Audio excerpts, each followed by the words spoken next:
Hi, I'm Craig Lounsbrough. We hear a lot of things, a whole lot of things.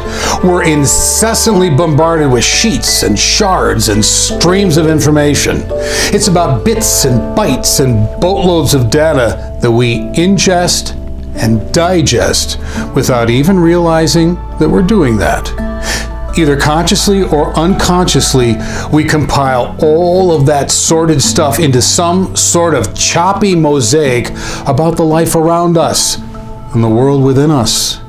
And as insidiously dangerous as it is in time, this rather indistinct and somewhat dubious mosaic becomes our reality.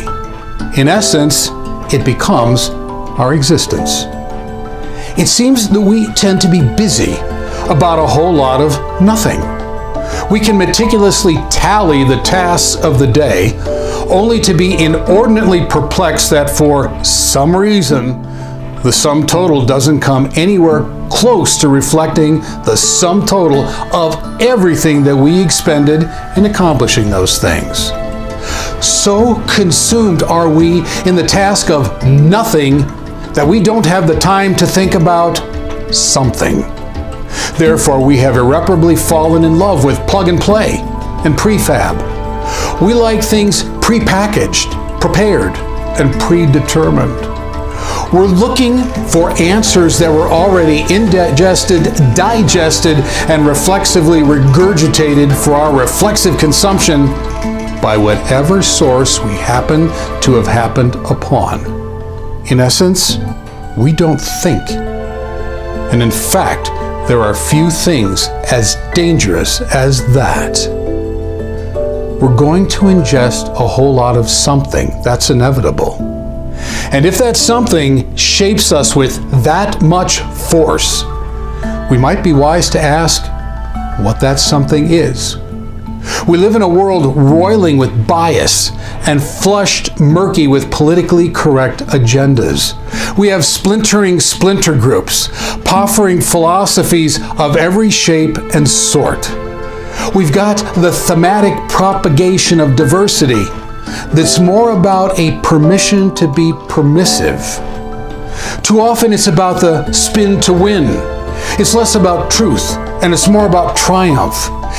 It's about the resolute and rather gritty proliferation of the agenda to the degree that truth becomes the agenda and the agenda becomes the truth.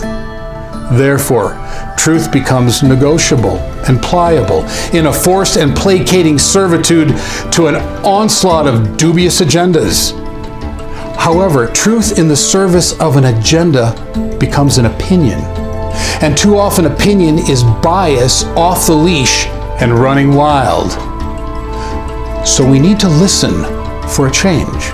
We need to question aggressively and responsibly. We need to ruthlessly investigate and corroborate. We need to quit being complacent consumers and become invested investigators. We need to use truth as a steel template, not as a fluffy convenience. We need to bring the sturdy compass of ethics to point out the true north in every decision, whether that true north is to our liking or not. We don't need to be worldly wise, for that's an oxymoron of the most deceptive kind. Rather, we need to be wise in the ways of God and life. We need to be sufficiently stubborn to reject the pablum of the masses, yet pliable enough to hear the beating hearts underneath the pablum. We need to be bold and brazen in a manner stitched tight by wisdom and lent compelling by reason.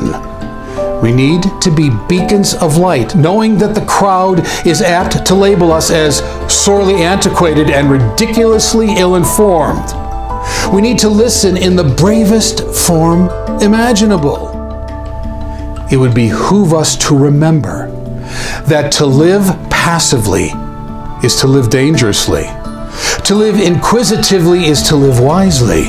To live boldly is to live robustly. And to live our lives based on timeless principles is to honor God rather than worship everything else that pretends to be God. May we choose to abandon the former and judiciously embrace all of the latter.